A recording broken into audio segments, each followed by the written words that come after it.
Assalamualaikum warahmatullahi wabarakatuh. Halo semuanya, perkenalkan saya Aisyah Sabila. Saya berasal dari program studi D3 Teknologi Laboratorium Medis Poltekkes Kemenkes Banten. Pada kesempatan kali ini saya akan menjelaskan yang pertama, pengertian dan ruang lingkup toksikologi klinik. Yang kedua, mekanisme dan gejala klinis kasus keracunan secara toksokinetika dan toksodinamika atau biotransformasi racun. Yang ketiga, metode dan sampling pada toksikologi serta mengidentifikasi faktor yang mempengaruhi hasil pemeriksaan, jenis sampel, dan preparasi sampel. Yang keempat, keterampilan pembuatan reagensia dan mereaksikan sampel dalam pemeriksaan toksikologi klinik. Yang kelima, prosedur analisis toksikologi secara konvensional berupa praktikum asam salisilat.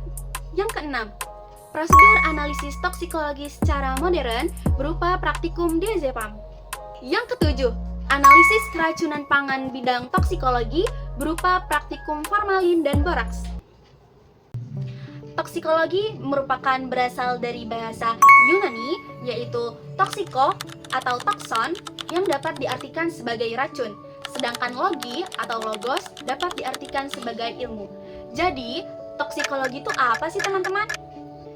Jadi, toksikologi merupakan suatu ilmu yang mempelajari zat kimia berbahaya atau toksikan dan efek merugikan pada makhluk hidup yang mencakup dosis, diagnosis, mekanisme kerjanya, serta penanganannya. Ada beberapa peristilahan dalam bidang ilmu toksikologi. Yang pertama ini ada racun poison, merupakan zat yang memiliki efek berbahaya pada organisme hidup. Yang kedua ada toksin. Toksin ini merupakan suatu racun yang diproduksi oleh organisme hidup. Yang ketiga ada venom atau bisa, merupakan racun yang disuntikan dari organisme hidup ke organisme hidup yang lain. Yang keempat, yaitu ada toksikan, merupakan suatu produk buatan manusia yang dipaparkan di lingkungan karena aktivitas manusia. Contohnya, ada limbah industri dan pestisida. Yang kelima, toksoid, merupakan toksin yang tidak aktif atau dilemahkan. Contohnya itu vaksin. Yang keenam, yaitu xenobiotik, merupakan suatu zat asing yang seharusnya tidak ada pada tubuh manusia. Contohnya itu seperti obat-obatan, insektisida, zat kimia, dan lain sebagainya. Selanjutnya, klasifikasi bahan toksik merupakan terbagi menjadi 3 bagian. Yang pertama, berdasarkan sumbernya, yaitu ada toksik hewan, toksik tumbuhan, dan toksik lingkungan. Nah, pada toksik lingkungan ini, contohnya seperti air, udara, tanah. Yang kedua, berdasarkan senyawanya, yaitu terdiri dari logam berat, senyawa organik, dan racun gas. Yang ketiga, berdasarkan penggunaannya. Contohnya itu seperti logam berat, pelarut organik, pestisida, dan obat-obatan. Menurut Undang-Undang Republik Indonesia Nomor 35 Tahun 2009, narkotika merupakan suatu zat atau obat berasal dari tanaman maupun bukan tanaman, berasal dari sintesis maupun semisintesis yang dapat menyebabkan penurunan kesadaran, hilangnya rasa nyeri, serta ketergantungan. Nah, contohnya itu yaitu ada morfin, kokain, heroin, dan ganja. Narkotika sendiri mempunyai 3 golongan utama. Pada golongan pertama ini mempunyai potensi ketergantungan yang sangat tinggi, tetapi tidak digunakan untuk pengobatan. Contohnya itu ada ganja, ada heroin, dan ada kokain. Pada golongan kedua, yaitu digunakan untuk terapi tertentu, namun menimbulkan ketergantungan. Contohnya itu seperti morfin dan petidin. Pada golongan ketiga, memiliki manfaat dan pengobatan ketergantungan yang lebih ringan. Contohnya itu ada kodein. Setelah kita membahas tentang narkotika, pada toksikologi juga disebutkan bahwa selain narkotika terdapat psikotropika, di mana psikotropika ini ada pada Undang-Undang Nomor 5 Tahun 1997. Nah, psikotropika merupakan suatu zat atau obat yang bekerja pada susunan syaraf pusat sehingga mempengaruhi aktivitas mental, perilaku, emosi, dan persepsi, seperti diazepam, alprazolam, fenobarbital, dan nitrozepam. Psikotropika ini biasanya digunakan untuk kecemasan, insomnia, dan gangguan kejiwaan. Tapi jika digunakan dalam jumlah yang berlebihan, ini dapat menyebabkan ketergantungan, gangguan halusinasi, gangguan fungsi otak, dan lain sebagainya. Setelah tadi kita membahas tentang pengertian dan ruang lingkup toksikologi, selanjutnya kita akan membahas tentang mekanisme dan gejala klinis kasus keracunan secara toksokinetika dan toksodinamika. Nah, jika kita ngebahas tentang keracunan, terdapat dua konsep utama, yaitu ada toksokinetika dan toksodinamika. Yang pertama itu, kita akan membahas tentang toksokinetika. Nah, toksokinetika ini merupakan suatu ilmu yang menjelaskan bagaimana tubuh ini terhadap racun tersebut. Nah, pada proses ini tuh melibatkan suatu 4 tahapan, di mana 4 tahapan ini disebut sebagai ADME. Yang pertama itu ada absorpsi. Absorpsi ini suatu racun yang masuk ke dalam tubuh melalui jalur oral, inhalasi, dermal, suntikan atau jarum. Pada kecepatan proses absorpsi ini dipengaruhi oleh beberapa faktor. Yang pertama itu ada bentuk zat, ada kelarutan zat, ada konsentrasi zat, dan ada kondisi seseorang. Nah, yang kedua ini ada distribusi, di mana setelah racun itu diserap, ia akan dialirkan ke dalam pembuluh darah dan didistribusikan ke organ tubuh yang lainnya. Pada proses ini itu dipengaruhi oleh yang pertama ini aliran darah, yang kedua itu ada ikatan antara protein dan plasma, yang ketiga ini ada kelarutan lemak. Nah, biasanya organ yang sering menjadi target itu ada hati, ginjal, otak, paru-paru, dan jantung. Yang ketiga yaitu ada metabolisme dan biotransformasi. Nah, sebagian besar racun ini dimetabolisme di hati melalui enzim sitokrom P450 yang bertujuan untuk mengubah zat agar lebih mudah dikeluarkan dari tubuh. Nah, biotransformasi juga terdiri dari 2 fase. Nah, pada fase pertama ini terdiri dari oksidasi, reduksi, dan hidrolisis. Nah, pada fase pertama ini terbentuknya metabolit yang lebih aktif atau lebih toksik. Nah, selanjutnya pada fase kedua ini terdiri dari glukuronidasi, sulfatasi, asetilasi, dan metilasi, di mana tujuannya ini untuk meningkatkan kelarutan zat dalam air sehingga mudah diekskresikan. Yang keempat ada ekskresi, yaitu suatu proses pengeluarannya racun dalam tubuh. Nah, pada ekskresi ini ginjal melalui urin, hati melalui empedu atau feses, dan pernafasan ini melalui paru-paru. Setelah tadi kita membahas tentang toksokinetika dan 4 tahapan utamanya, selanjutnya yaitu kita akan membahas tentang toksodinamika. Nah, di mana jika toksokinetika ini membahas suatu perjalanan racun dalam tubuh, namun jika toksodinamika yaitu membahas tentang bagaimana racun tersebut menimbulkan efek pada tubuh seseorang. Mekanisme pada toksodinamika ini meliputi interaksi dengan reseptor, inhibisi enzim, lalu ada kerusakan pada membran sel, dan pembentukan radikal bebas. Selanjutnya ada gejala klinis pada kasus keracunan, di mana pada gejala klinis ini bergantung pada jenis racun dan organ target. Nah, yang pertama yaitu pada sistem syaraf, biasanya ini menyebabkan pusing, mengantuk, kejang, lalu ada penurunan kesadaran, dan koma. Yang kedua ini ada sistem pencernaan. Biasanya gejala yang ditimbulkan itu ada mual, muntah, diare, dan nyeri perut. Dan yang ketiga itu ada sistem pernafasan. Biasanya gejala yang ditimbulkan ini ada sesak napas, ada henti napas, ada hipoksia. Yang keempat yaitu ada sistem kardiovaskular, di mana pada sistem kardiovaskular ini gejala yang ditimbulkan itu ada takikardia dan aritmia.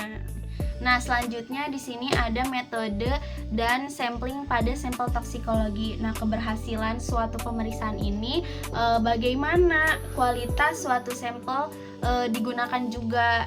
Nah, di sini ada pertama ada darah. Biasanya darah ini digunakan untuk mengetahui kadar suatu racun yang sedang beredar di dalam pembuluh darah. Nah, yang kedua ini ada urin. Urin ini biasanya paling sering digunakan karena mudah didapatkan dan konsentrasi metabolitnya juga lebih tinggi. Yang ketiga ada rambut. Rambut ini digunakan untuk pemeriksaan paparan jangka panjang. Yang keempat ini ada cairan lambung, biasanya digunakan untuk pemeriksaan keracunan akut akibat pemeriksaan racun yang berlebihan. Selanjutnya ada 3 tahapan pada sampling. Yang pertama itu ada praanalitik, di mana praanalitik ini biasanya menyumbang kesalahan terbanyak pada saat pemeriksaan, yang berisikan persiapan alat dan bahan, lalu identifikasi pasien, pengambilan sampel, lalu pelabelan sampel, dan lain sebagainya. Nah, selanjutnya yang kedua ini ada tahap analitik. Pada tahap analitik ini seorang ATLM menentukan metode yang harus digunakan pada pemeriksaan toksikologi. Nah, selanjutnya yang ketiga ini ada tahap pasca analitik, di mana pasca analitik ini ada interpretasi hasil, laporan hasil, validasi dan verifikasi hasil. Sebelum hasil itu dikeluarkan dan dilaporkan kepada pasien. Nah, selanjutnya ada keterampilan pembuatan reagensia dan mereaksikan sampel dalam pemeriksaan toksikologi klinik. Nah, pada tahapan ini, seluruh bahan yang akan digunakan ini ditimbang sesuai dengan prosedur sehingga mendapatkan hasil konsentrasi yang lebih tepat. Nah, setelah ditimbang, sampel akan direaksikan dengan reagen yang sesuai dengan metode yang digunakan pada pemeriksaan toksikologi. Lalu dihomogenkan secara homogen, setelah itu diamati reaksi yang terjadi seperti warna yang berubah atau adanya endapan. Nah, pada perubahan yang terjadi ini itu adalah sebuah langkah awal pada identifikasi pemeriksaan toksikologi.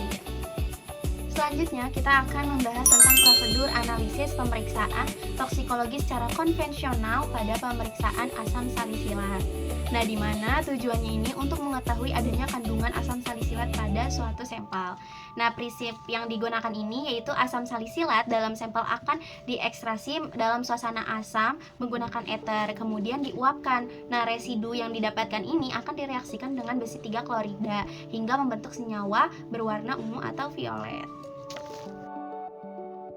Selanjutnya ada alat yang digunakan yaitu corong pisah, gelas ukur, gelas kimia, kaca rologi, pipet tetes, dan lempeng alus. Sedangkan bahan yang digunakan ada sampel HCl1N, besi 3 klorida 5%, aquades, dan eter.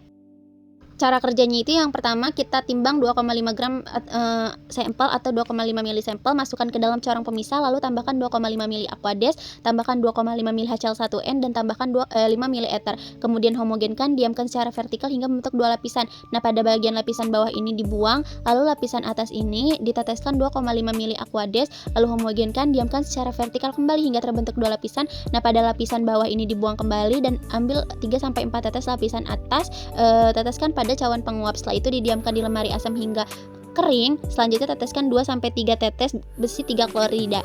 Nah, amati perubahan warna yang terjadi. Jika positif, maka hasil akan berubah menjadi warna ungu atau violet dan adanya kandungan asam salisilat pada suatu sampel. Selanjutnya yaitu prosedur analisis pemeriksaan toksikologi secara modern. Nah, di sini ada praktikum diazepam. Jadi, tujuannya ini untuk mengetahui adanya kandungan diazepam dalam suatu sampel. Nah, prinsip yang digunakan ini yaitu pembentukan senyawa berwarna jingga antara diazepam dan formaldehida dalam suasana asam sulfat pekat. Nah, selanjutnya selain ada KLT tadi, yaitu ada HPLC, di mana HPLC ini memiliki sensitivitas dan akurasi yang lebih tinggi dibandingkan dengan KLT tadi. Nah, keunggulannya itu dia ini cepat, sensitif, terus kuantitatif dan akurat. Selain ada KLT dan HPLC tadi, di sini juga ada GCMS, di mana GCMS ini merupakan gold standar dalam pemeriksaan toksikologi.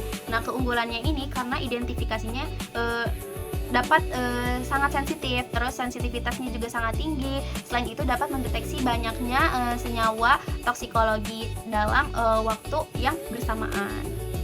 Nah, selanjutnya di sini ada analisis keracunan pangan, yaitu praktikum boraks dan formalin. Nah, boraks ini adalah natrium tetraborat yang digunakan pada industri. Nah, biasanya ditemukan pada bakso, kerupuk, mie basah karena pada pangan yang mengandung boraks ini memberikan tekstur yang lebih kenyal. Nah, biasanya efek yang ditimbulkan ini seperti mual, muntah, diare, sakit perut. Nah, pada boraks ini menggunakan kertas kurkumin. Jika positif, berarti kertas kurkumin ini akan menghasilkan perubahan warna berwarna merah kecoklatan.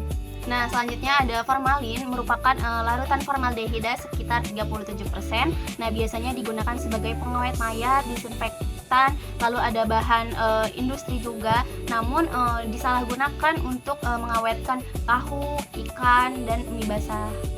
Nah, biasanya efek pada makanan yang mengandung formalin ini terjadi ketika paparan akut, dia akan mengalami nyeri perut, mual, muntah, iritasi tenggorokan. Sedangkan pada paparan kronis, ia akan mengalami kerusakan hati, kerusakan ginjal, dan resiko kanker. Pemeriksaan formalin juga dilakukan menggunakan reagen khusus jika positif menunjukkan adanya perubahan berwarna ungu atau merah muda. Mungkin cukup sekian pemaparan materi dari saya, kurang lebihnya mohon maaf. Wassalamualaikum warahmatullahi wabarakatuh.